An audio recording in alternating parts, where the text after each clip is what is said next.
Hey, everybody, and welcome back to another episode of the Beabosscoaching podcast. My name is Beatriz, and I am your host. And this is season 4, episode 5, here with at Beabosscoaching. As you know, or if you've heard any other of the episodes of this season, you know that we've been weaving in the theme of expansion into the episodes. And it's been a topic and a theme that we have talked about with our guests in the show and even the solo episodes, kind of incorporating and how it fits into entrepreneurship. Last solo episode, it wasn't last week. Last week was an episode with Erica Dox Martinez. If you haven't checked that out, you absolutely must go check that out. But the week before that, we had a solo episode where I announced my pregnancy, and it was really nice to let it out and let people know. I haven't really plastered it anywhere on social media. The people in my life that are important know, of course, and my community, but social media, I don't know, I just feel this weird feeling or just hesitancy maybe to post it, but eventually I will. But today I kind of want to talk about, basically I'll be interviewing myself today. And I want to talk about how becoming pregnant has shifted my entrepreneurship journey. And I want to talk about how that shift in creating a new identity as a mom or a future mom has really impacted my perspective and how I approach business or how I want to build my business. So that's what I want to talk about today. I'm sure that a lot of people out there have experienced what it is to be a mom and an entrepreneur. And for me, I am experiencing it firsthand, right? Because it is something that is in the future. Like, I'm not a full ass mom yet, but I'm thinking about how that is going to impact my approach into my business. But it's already impacted me in so many ways. And I want to talk about that and how I've been managing that. So for anybody who is managing big shifts in their life while also trying to continue and follow along the path of their entrepreneurship journey, I encourage you to listen to this episode. And I hope that it's valuable. Okay, so number 1, and I have these questions here that I kind of wrote and reflected on. And one of the first questions that I want to talk about is how becoming pregnant has influenced my perspective on my business and growth. And I want to say that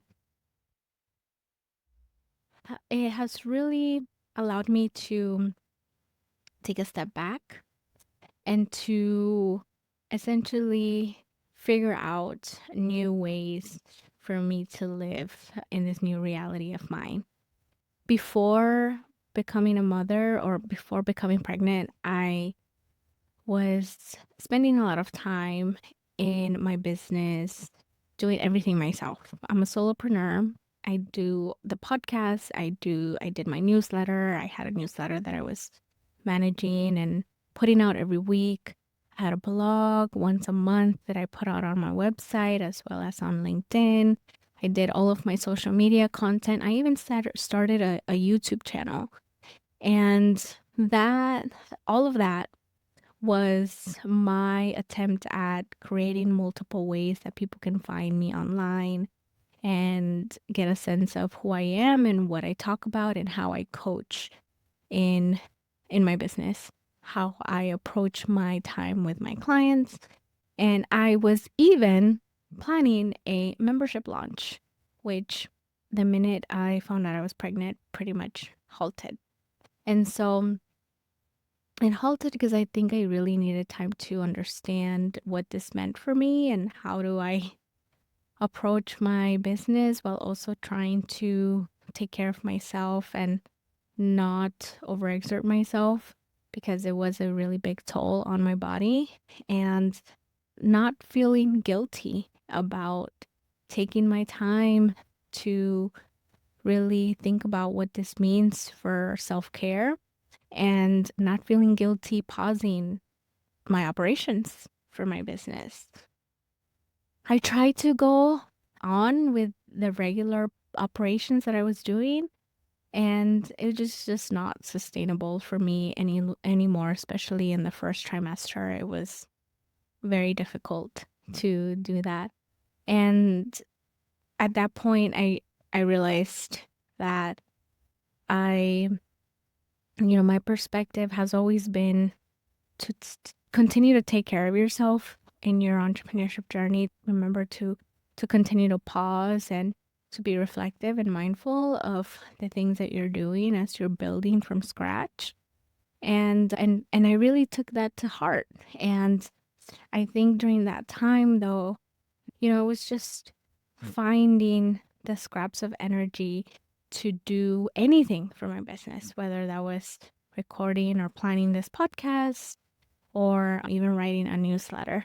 And I made a decision to only focus on building out this podcast and creating this piece and making this piece the one that I gave my commitment to and my energy to with the limited amount of energy that I had. And I had to let go of my newsletter, and I had to let go of my YouTube channel, and I had to let go of the blog and most of pretty much my social media content and planning and strategies. It was just all focused on this podcast because, as you know, podcast requires coordination, requires recording, it requires editing, it requires show notes, it requires a whole production.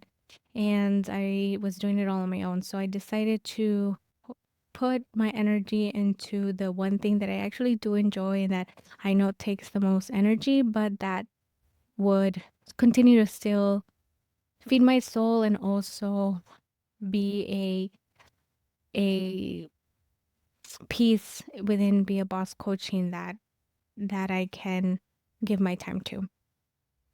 So that's what I decided on, and I had to give myself grace, and I had to constantly remind myself, but also have others remind me, primarily my therapist and my husband and like those close to me, that I was growing a whole ass baby, and to remember that when I felt feelings of guilt around my limited capacity and my inability to work at the same level that I was working at before, I had to remember that I was doing so much more, which is grow a baby, which is a lot, and it takes a big toll.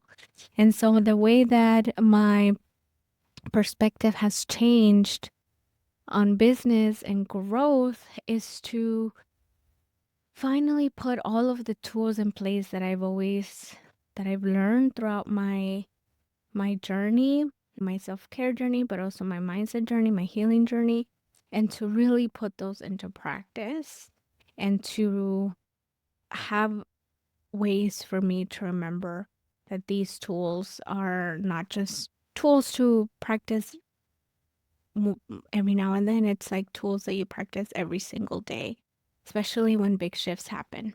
And I had to basically drink my own medicine and let go of, it was hard to let go of the newsletter. It was hard to let go of the blog and all these things that I used to do and just focus on one thing because I thought that I could do it, right? Like I've been able to do it. Why can't I do it now? But the circumstances were different and I was under a different reality. So that's what I had to remember is making hard decisions and sticking to those decisions. And when you have the guilt or shame about not being able to do what you used to be able to do for your business, that things are different and that you're okay and that you're constantly evolving and that I was literally expanding, like, because we were talking about expansion, right? Throughout this entire season, we're talking about expansion. And that expansion in that time would look like, what it looked like for me is creating new breakthroughs. And that new breakthrough is finding new ways of my managing my time, finding new ways to manage my energy, and that was okay, and that there would still be momentum and steps moving forward in terms of business.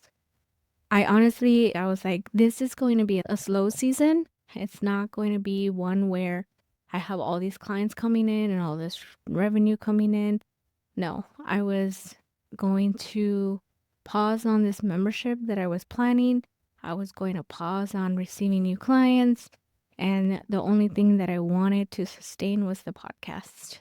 And I would still, through that, want to continue growing my social media or newsletter and presence. But primarily, it is not so much to get clients because I just didn't know how I would approach my time with my clients. And so I thought that I knew that this would be a season of not of not growth in terms of revenue, but in terms of audience, in terms of community. And that's what I wanted to focus on. So that's how that changed for me. Number two is really looking at new strengths and skills that I've gained through this experience and how they've benefited my entrepreneurship journey. And I alluded to this in the previous question, but I've had all these tools. And so it's not so much that I've learned new tools, it's that I've really learned how to apply them and how to trust my ability to make the decisions that I've needed to make, even if they're hard.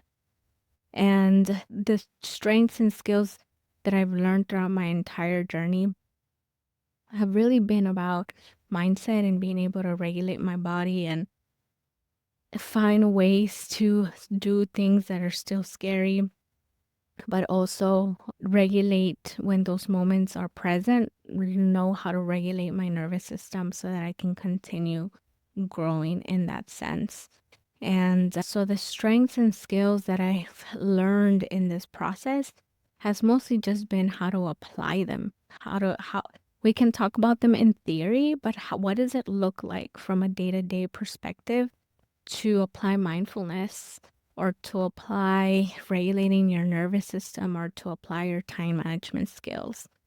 And I knew that in this new reality, I had to let go of what my daily routine was before and know that my daily routine now is forever changed and will always be forever changed, and that it will continue to evolve. It's not just that I'm growing a baby, my energy is lacking and I'm fatigued, but now in the future there's going to be a baby. So that's going to be a new reality from even what I am experiencing now.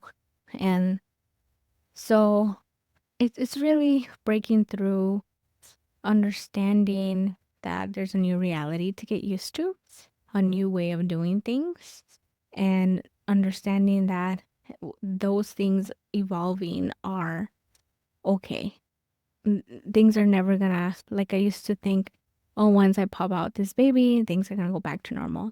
I know they're not gonna go back to normal or ever go back to the way I used to do things. Now it's about going with the flow, going with the changes, and getting used to the the constant changes that are going to be happening in business and in life. You just never know what could happen, right? And now there's a new human that I got to take care of, a new baby, and I know that a lot of things can be unpredictable. So is learning how to ride the waves of change and accepting that it's not about wanting to go back to past realities or way that I used to do things, but finding new ways to do things with my new circumstance. All right, John, last but not least, because I am running out of breath. But the last question is, how do you see your entrepreneurial journey evolving in the coming months or years as you navigate both roles, mom role, entrepreneur role? And this question obviously is still a question I'm reflecting on and thinking about. And what's interesting about this question for me is that I have lately been feeling this surge of motivation where I am so excited to finally, after this baby comes out and the baby's here, I feel like now I will have my energy back and I'll be able to run again. For example, I'm a runner. I love running, and I just haven't been able to run at the capacity that I used to. And so I'm so excited to get back into it to the point where I want to sign up for a marathon and do a whole marathon after I pop this baby, right? So I feel this sense of motivation that I'll be able to do it, that I'll be able to not just have my energy back, but I'll be able to manage everything. I'll be a super mom. I'll have a baby and I'll be able to run my business and perhaps even work part time, because that is actually one thing that I do plan on doing is going back to work at least part time. And I'm excited for that. I'm excited to figure out what that's going to look like and how I'm going to do it. But I have this sense that I will be able to do it. Whereas before, I think I have always been stuck in this mindset of there's just a lot to do and think about. How do I manage it all? And for the most part, I try different things and different systems and strategies for how to manage everything that I want to do within my business. And all of a sudden, I have this newfound mindset and energy where I have a sense that I'll be able to figure that out and know how to do that. So now I won't just be able to continue now to run my business and go back to the way that maybe not the way that I used to do things before, but find new ways to do things and continue to grow it in the sense where now I have new clients and whatnot. But I, I don't know, like something just feels motivating to know that I'm gonna have a baby. And of course, part of that is also knowing that I have support. I have the greatest husband who is like the greatest support. I would never be able to do this without her. Or maybe I could, but it's nice to know that I do have someone that I can lean on and support me. He's just been the most incredible partner throughout this whole experience before, during, and after pregnancy. And I have my family, thankfully, who's here with me, who are excited to meet the baby and pitch in when they need to or help me out with raising him. And I'm excited to lean on my community and lean on my partner and lean on my family to navigate this new reality, to raise my child, to build my business, to go back to work part-time and find ways for me to feel fulfilled and joyous while also providing for my family. And so it's it's just I'm really excited. I don't know if it's just hormones, me being Delulu. I don't know, because who knows how I will feel when the baby is literally here in about a few months. But that's how I feel in this moment. And so that's how I've been able to see my entrepreneurial journey evolve and how I see it evolving in the future. And I will let you know. I'll keep you updated with how that's going. And hopefully you continue to come back to the Be a Boss Coaching podcast for some updates, to learn more about entrepreneurship from women of color, from badass women of color, BIPOC folks who have gone through so much in their journeys, and we continue to build community. I will keep you updated. We don't know if that's how it actually will unfold, but I have faith, and hopefully that is the case. And I am excited about this motivation that I feel, and sense of newness and sense of possibility, essentially. But that is how that is going as of now. Okay, thank you so much for sticking around with me and being with me with this solo episode. I'd like to leave you with a question, because it's a practice that I want to have you journal about or reflect on as you move throughout the week in your journey. So I want to leave you with this question, and the question is, how can you redefine success as you experience big shifts or new realities in your journey? Let me know. Perhaps send me an email, come over to Instagram and send me a DM. I'm at Beabosscoaching. I'm also on LinkedIn, or you come to the show notes so you can see all the different ways that you can connect with me. Thank you again so much for sticking around. Come visit us at beabosscoaching.com. My website is still up. It's still up and running. So if you come visit it, fill out a form, be part of my newsletter, because I promise it will be coming back. But I am excited to continue this podcast, this journey. And don't forget to tune in every Monday for new episodes. Next week, we have a new guest as well. Again, talking about the theme of expansion and their particular entrepreneurship journey. Excited for you to continue listening to these stories. Have a great rest of your week, and I will see you next time. Bye.